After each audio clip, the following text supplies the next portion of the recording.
Hi, and welcome to Mrs. PM Reads, where we are continuing in the Magic Circle by Katherine Neville.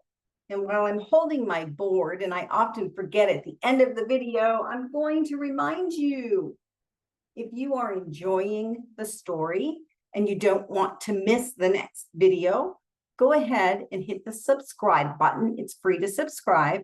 And when you hit the bell tab, oh, sorry, my table's shaky. You'll get a notification every time a new video posts, so you'll be able to stay right on top of this very interesting and exciting and suspenseful historical fiction. All right, guys. In our last video, Wolfgang and Ariel were in the airport, and she was considering his job and her job and how they intermingled careers. All very scientific about nuclear waste and atomic energy, that sort of thing.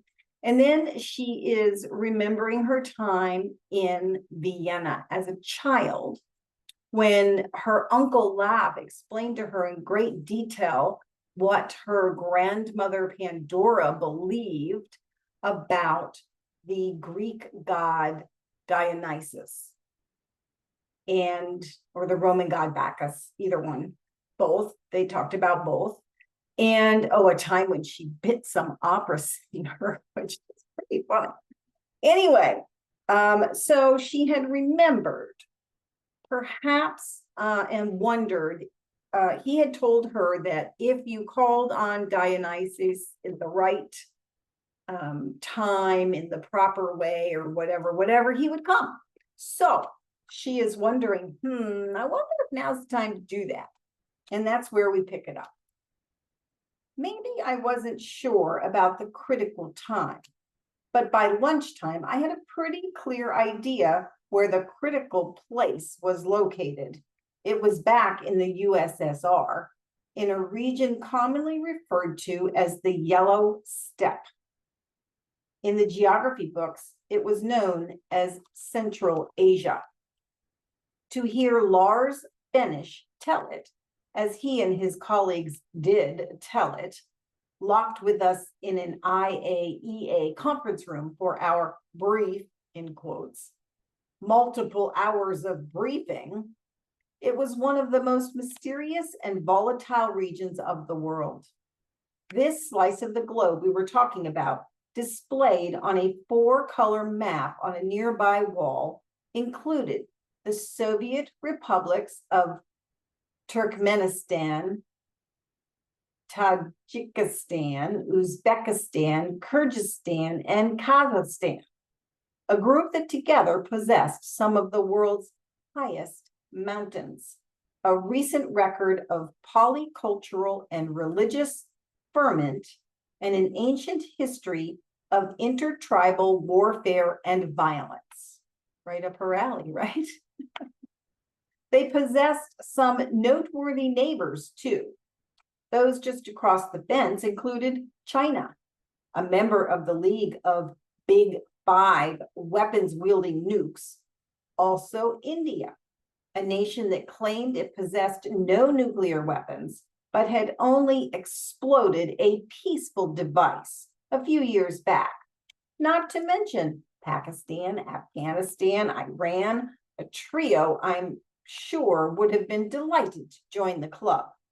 Not the most relaxing spot to pay a visit.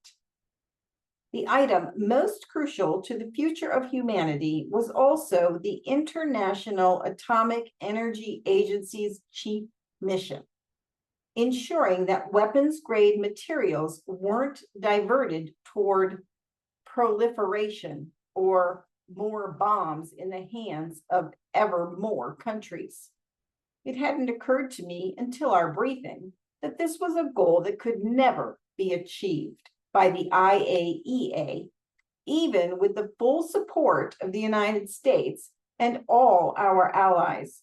Without the added cooperation, even the steel-fisted clout of an equally supportive and on-board Soviet Union to balance the East-West axis. That the USSR had actually shown such support over the past several decades was my first surprise. My second, a real humdinger, was that it was not the IAEA who'd initiated Wolfgang's and my mission inside the USSR. The Soviets had invited us in themselves.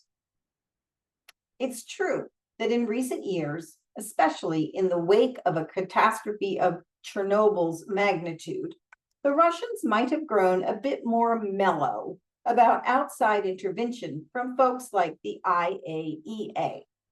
But glasnost and perestroika aside, Soviet external relations weren't quite as cozy as their public relations might suggest. Why would the Soviets suddenly be reversing their earlier Cold War stance and coyly asking us in to inspect their lingerie? Not really lingerie. By the time our heavy briefing was completed, I had learned the answer to that and a number of other questions having to do with a mysterious clique I'd never heard of. They were called the Group of 77, and their ambition, it seems, was to join the club that controlled all the weapons grades material in the world. It was 1 p.m. when Wolfgang and I finally escaped from the conference room, graciously thanked Lars and friends for torturing us these past 3 hours, and headed off to have lunch. With little sleep or breakfast, followed by hours of intensive briefing, I was more than ready for some solid food and a little gemütlich atmosphere. Luckily, Viennese coffee houses almost never stopped serving chow. We left our luggage at IAEA headquarters to be picked up later and got a taxi. We were dropped off at the canal and headed on foot to the landmark Café Central, where Wolfgang said he thought they'd still be holding our reservation for lunch. Though I felt awkward lugging my heavy shoulder bag through the cobbled streets of Vienna, at least I'd worn comfortable shoes. And it helped to walk. Before we'd gone far, the bracing fog from the canal had cleared my head enough so I could focus on my thoughts a bit. Fill me in a bit more on this Group of 77, I suggested to Wolfgang. They sound like some kind of third world hit squad trying to grab all the liquid plutonium they can get their hands on. Where did they come from? Here in Vienna, we've known about them for a long time, he told me. They began as 77 developing countries, all members of the UN, who drew together in the early 60s as a lobbying group to promote cooperation among third world countries. All of the members, Today, though, they still call themselves the Group of 77. They have nearly doubled their membership and have learned to vote as a bloc. As a result, they've grown much more powerful. Although many of them also belong to the IAEA, the agency is insulated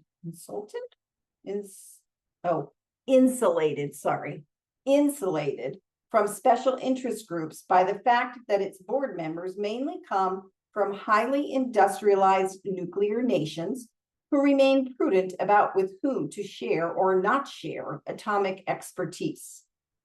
So you think the Soviets are worried about the Group of 77, that they may churn up the Central Asian republics? Perhaps, said Wolfgang. There's a person who could tell us a great deal more if he chose to do so. He knows these people well. He was to join us at lunch, and I hope he's waiting there now. Timing was extremely difficult. He's old and obstinate, and he refused to speak about the matter with anyone but you. That's why I was upset to think you'd missed that flight from Idaho. A good deal of effort has gone into the coordination of this trip on everyone's part, you know. It's starting to look that way, I agreed. I hadn't a clue what was going on. As we went through the streets, the fog around us had thickened. Wolfgang was speaking. His voice seemed distant, and I only caught the last words. From Paris last night, just when you and I ourselves were traveling here. He thought it was essential to see you in person. Who came from Paris last night? I asked. We're going to meet your grandfather. Whoa, Wolfgang said. Wow, that's impossible. Hieronymus Behn has been dead for 30 years, I said. I don't mean the man you think is your grandfather, he said. I mean the man who flew from Paris last night to meet you. The man who sired your father Augustus upon your grandmother Pandora, perhaps the only man she ever deeply loved. Maybe it was the fog, maybe my lack of sleep and food, but I suddenly felt dizzy, as if I just stepped off a carousel and things were still whirling.